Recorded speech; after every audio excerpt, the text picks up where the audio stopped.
Welcome back to Sadaaqa, and I'm very, very happy to introduce my viewers to two young Kuwaitis who are associates of Mr. Abdulaziz Al. They are both with Reconnaissance Research. Sagar Alghanem is an international relations researcher. He's a graduate of King's College London, specializing in regional dynamics, multilateral institutions, and global governance. And his work has taken him to global platforms like the United Nations, UNDP, and the International Committee of the Red Cross. And now he is doing research. His research with the center focuses on multilateralism, regional politics, and international institutions. Our next Kuwaiti guest, a young man again, AlJerwan, has a very strong interest in public health, policy, and public affairs. At Reconnaissance Research, Hamad supports research initiatives and contributes to projects that bridge academic research with the real world policy decisions. So I'm so very happy to have you guys on the show with me. And you represent, both these young men represent a new generation of Kuwaiti researchers and analysts who are globally trained, locally rooted, and deeply invested in the future of international cooperation. And again, very interesting to see how young voices view India-Kuwait relations and the role they see for themselves in shaping what comes next. So welcome to Sadaaqa, Hamad and Sagar. I'm so glad to have you on the show. Thank you. Thank you. It's an honor to be here. So I want to ask both of you that Mr. Abdulaziz has emphasized that the responsibility of carrying forward Kuwait-India relationship and friendship is now lies with the youth. So what role can young researchers like you play in the process? Well, as you know, Chaitali, Kuwait and India had an incredibly robust relationship throughout hundreds and hundreds of years, but it's only intuitive to look forward. And I think we can build on these relationships academically with research, because those relations are incredibly robust and strong in diplomacy, in trade, and from fabrics to spices, but not really research and technology. And I think we have yet to capitalize as Kuwait in the knowledge and the wealth of knowledge that India has. As you know, India is incredibly rich in knowledge and research and in academia, and has many universities and many great and bright minds. So I think it's time for Kuwait to take the next step forward and move into areas of medicine, research, in many industries, including medicine, in economy, just in academic research in general. So I think there's so much potential that could be done.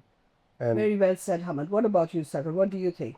First, I'd like to start by saying thank you very much for coming by and visiting the office. Oh, yeah, as we say in Kuwait, nawart al-maktab, or you brought light to the office. Thank you. I completely agree with what my colleague Hamad said, and I also find it important to stress that a critically underrepresented and undervalued channel of communication or coordination between nations is that of academic and research-oriented partnership, technical partnership. Because at the end of the day, you want people from both nations to be cooperating. So when you have academics, when you have young researchers from Kuwait interacting and working with young researchers from India, that builds not only a bond between these researchers, but this is also an investment in the future. The people who conduct research and policy analysis often end up, when maturing in their careers, to enter into policy decision-making roles. So let's say if I have the privilege of working with a research team in India and to research with them, later on, inshallah, when we are both potentially, inshallah, in a decision-making role or in a role where we can have some level of control over, not control, but let's say like influence. Okay. We already both have a great relationship with each other. The groundwork is done. Exactly. The people who engage in policy analysis, the people who engage in policy research, often will continue into that field. I agree with you. So it really does it's very powerful tool of strengthening relations between two countries. It's very promising. You know, I realized one thing while I was writing my book, the second book, Sadaaqa, for cultural partnership and partnership and cultural kinship. I realized one thing, that there are so many aspects of India-Kuwait relations, especially going back to history or even after the discovery of oil, which hasn't been documented. It's not archived. I think, did we speak about it, Sagar, when we first met? Briefly, yes. Right? We talked about the value of, Yes, of preserving the system. Yes, I mean there is some. I know there is some documentation which is in the East India offices in Britain, in fact, which has to do with India-Kuwait relationship. But there is a lack of documentation, and we need to. I think maybe y'all can help fill that gap. Hopefully, inshallah. Right? Be an honor. So absolutely looking forward to that. Now, from a young Kuwaiti researcher's perspective, how do you assess the current state of India-Kuwait relations? Well, as I said, it's incredibly strong and robust, and it has hundreds and hundreds of years of heritage. But again, I think we have so much potential in those second or bilateral relationships, not just the diplomatic and political relationships, but also, in commerce and research and academia. There's so much we can potentially grow on together, which benefit both nations. Okay. What about you, Sagar? We had the privilege of hosting, I'm sure you might know, Prime Minister Modi 2 years ago, 2024, when he came and visited Kuwait. That's right. And it was that visit that marked Kuwait's relationship with India as evolving into a strategic partnership, which is a completely new, different kind of discourse and dialogue, a new phrase for this relationship between our two countries. And bilateral relations, especially relations that are so tight, like, for example, the one between India and Kuwait, has what I like to refer to kind of like as compounding interest, compounding diplomatic interest. Like the more these two countries interact with each other, the more they elevate it, the better the gains will be. So it's, alhamdulillah, very strong right now. It's very promising in the future. And compounding interest, I like that, Sagar. Yeah, the more you talk, the more. That's right. Yeah. Yeah. So how do you think, both of you, that academic exchanges and technology collaboration, do you think that it will redefine the relationship that we share? Well, as my colleague Sagar said, those exchanges help build the personal relationships between Kuwaitis and Indians, between young Kuwaiti researchers and young Indian researchers who may or may not, in 20 years become people of influence and power in their respective industries. So if a young international affairs researcher like my colleague Sagar does research with another young Indian researcher in India, maybe in 20 years Sagar is the Kuwaiti ambassador to India. Yeah. And maybe that Indian researcher is the Indian ambassador to Kuwait, and the formalities have been, That's right. gone. They're 20 years old. So, even with conducting, those interstate relations, instead of formally addressing each other, they can simply call each other because they're 20-year-old friends. Yeah. So, and this is just an example in international affairs and public health. As you know, India has and Kuwait, we have, a mountain of public health difficulties, challenges. So we can learn from India. India can learn from the research that's done here, and we can just learn from each other. Another area we could also work on is exchanges. Visiting professors I myself, I did an exchange year in the United States when I was in high school. Okay. So why not do the same thing with India? Yeah. Maybe we send one of our high schoolers or one of our university. I think that's a great idea. Yes, and what I also know is medicine in India is a very strong. It has a very strong run and.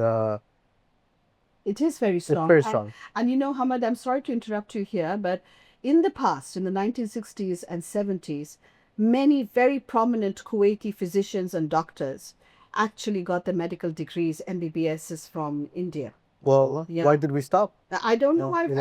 That's the thing. Why did we stop? I mean, India has as you can see, that most of the doctors in Kuwait, especially in the public system, are from India. And why is it? So you had the dean of the medical college here who was educated in India, and I have featured him in my second book. And so I think that needs to restart in some way. There's one question which is off the cuff. I didn't want to ask you this, but since I have you here, I do want to ask you.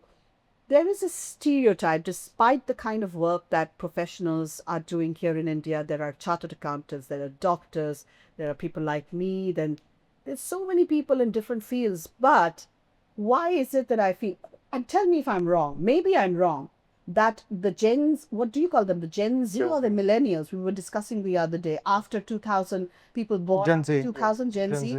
Mostly, why is it that I feel that usually people from South Asia are stereotyped to people who work in the house, drivers, and who are like cooks? Why is it that? Why is that stereotype, and how can that be addressed? Well, I think this is it's incredibly wrong because what I know is throughout hundreds of years of Arabic culture, the Indian sword, the Sayf al-Muhannad, anything that's Indian was related to being in good quality. So India, the Indian or South Asian stereotype, I think it's definitely something that's new that could be changed, and I think I it's think it's new. yes, It yes. is. not It there in the is. past. And I feel it's important to stress something when it comes to the stereotype.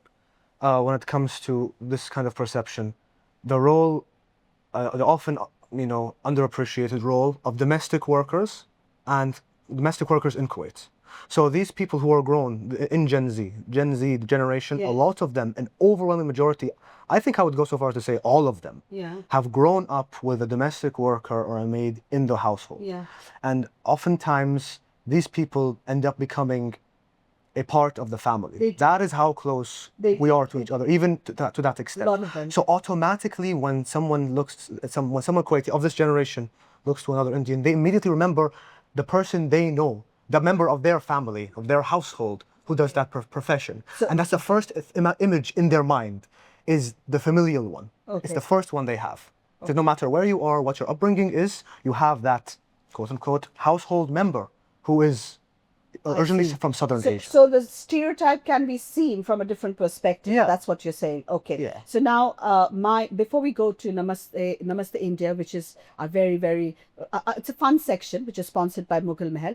I do want to ask the two young men who are seated in front of me that how do you envision the India-Kuwait relationship evolving in the next like a decade? At what role can institutions like yours play in that journey? And I think, Sagar, you had a story for me Yeah. with that? Thank you for remembering. Yes. So this ties into your previous question as well, in terms of how institutions or research-oriented or academic institutions can assist in bilateral relations. And I want to tell you a story. Are you aware of the International Space Station? I'm sure you are. Yes. But are you aware of its origin? No. The International Space Station is something that I'm also a fan of space and exploration and the science that happens in outer space. And the International Space Station has a very special place personally in my heart. Okay. The International Space Station is an orbital platform that is floating around That's right. in the middle of space, and it is kept afloat thanks to the cooperation of multiple countries.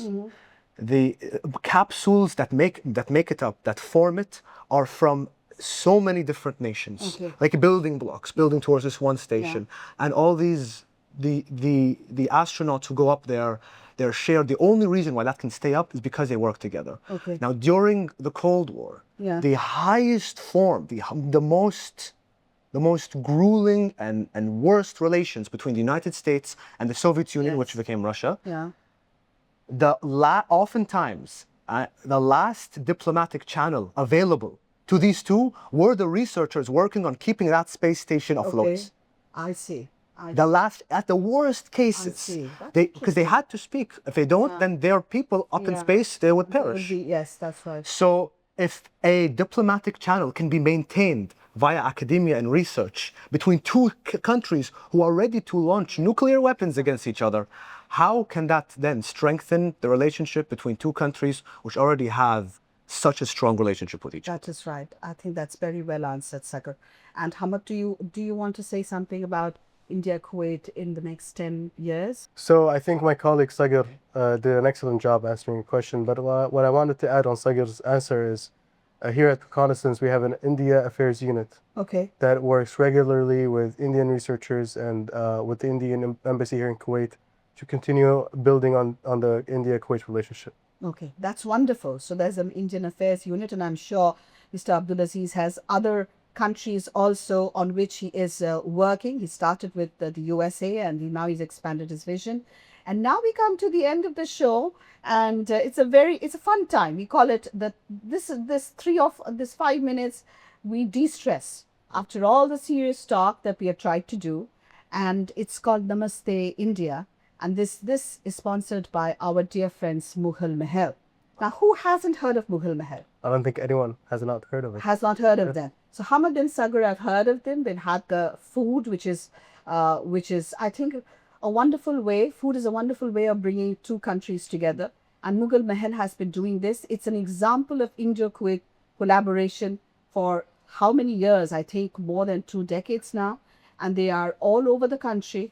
And they've been in Kuwait, introduced, not only introduced, but popularized Indian cuisine here. So my questions on Namaste India is connected to food. And I'm sure you're both foodies? Well, Yeah? I don't know if you can tell, but What about You you? can't. He's being humble. He's being You can tell here. Okay, so what was the first Indian dish that completely won you over, generally? I mean? well, I don't think there was a first Indian dish. Okay. I think it's so connected to our culture that Okay. it's just a part of our culture. So there's not really a first. Okay. It's which one? Which one? Yes, That's yeah, right. yeah. That's a good way of answering that, Hamad. Good. Hamad's being diplomatic. He's being diplomatic. Usually, it's butter chicken. It's butter chicken. Butter chicken like won me over. I loved India more because of butter chicken. Okay, you love India more by butter Because chicken. of butter But chicken. I suppose you like the Mughal Mahal butter chicken more, is it? Oh my God. Yeah. I'm putting La, mashallah. I'm putting words into his mouth, ladies and gentlemen. And now tell me, Hamad, Well- what is that one dish that one dish at Mughal Mahal that you would tell our viewers to eat? Well, Chaitali, I'm a simple man, Okay. so the biryani is The biryani. The biryani. the biryani will do it. Actually, you can't go wrong with the biryani, so I agree with you. But I would also ask you to try, I'm sure you've eaten it, but you don't know the names, the gulab jamun, which is the of course, sweet, of course. sweet, Yes. and the rasmalai. They're really nice there at Mughal Mahal. Now, how do you take if it's Indian food, how would you take it? Spicy or mild? Well, usually, if it's not Indian food, I will take it spicy. But if it is Indian food, I'll take it mild. You know, so Yeah, it's too spicy, right? well, maybe it's lost in the translation. But spicy, mild in Indian is spicy, I guess. I'm not sure. Yes, I get it. I So get it. What about usually, you, Sagar? I'm more conservative in the Indian. Okay, side. you're more conservative. I agree. Same way. Same way. Like, Indian spicy is not. not. My spicy is Indian mild. So like this. Indian mal, I get it. Okay. So we've come towards the end of the program, and before we bring this delightful conversation to an end, and before I give this 50 KD gift voucher, now I'm going to ask you this. This is a lot of, I think it's a lot of food. A lot of food here. Are you going to have it in one go, and are you going to share it with Mr. Abdulaziz? Well, I think we should all share it. We should all share it. Well, we should all share it. And this I mean, it's enough to be shared by 3 people. So tell me, is there something Indian that you grew up eating at home? Because we spoke about domestic health. Yeah. And I'm sure there are some people who are cooking at home, right? Yeah. So is there something which is Indian? Yeah, I think this is very, very well known, but an Indian food that I think a lot of us, or most of us, grew up eating is sambusa. Sambusa is originally an Indian dish. Yeah. So sambusa has changed shape, it changed its contents once it came here. I've never had the kind of sambusa I had here back home. But they're typically Kuwaiti. That's the beautiful. I think the samosa, and Mr. Abdulaziz is sitting right across me, and I'm speaking to him. I said it's a great example of India-Kuwait collaboration. I mean, it has changed its content, but the framework remains the same. But it has the very nice taste, Well, You're not going to, it's a great and tasty example. Yeah, yes, that's But right. allow me to correct your question, Nachtali. I don't think anyone grew up eating Indian food for the first time. I think Okay. the Kuwaiti cuisine is heavily influenced by Indian cuisine. So, it's a part of what our cuisine is. Okay. So, my childhood is consisted of majboos, biryani, sambusa, butter chicken. So it's not really, I've never really had it for the first time. Ah. I simply grew up with it. You simply grew up with it. And is it right for me to say that the majboos can be a takeoff from the biryani? Well, now we start disagreeing. So I'm gonna be the very controversial conservative. start, Yes, right? yes. So on that note of laughter, let me give you this Thank you. this Thank you. gift card to the three of you from Mughal Mahal, our sponsor. And thank you very much, gentlemen, for giving me time on this Saturday morning. You've taken off and you've come to speak. Spoken to me, and we had this very wonderful conversation. And I'm really honored. Thank you very much. Thank you very much. Honor is all ours. Thank you for coming. Thank you.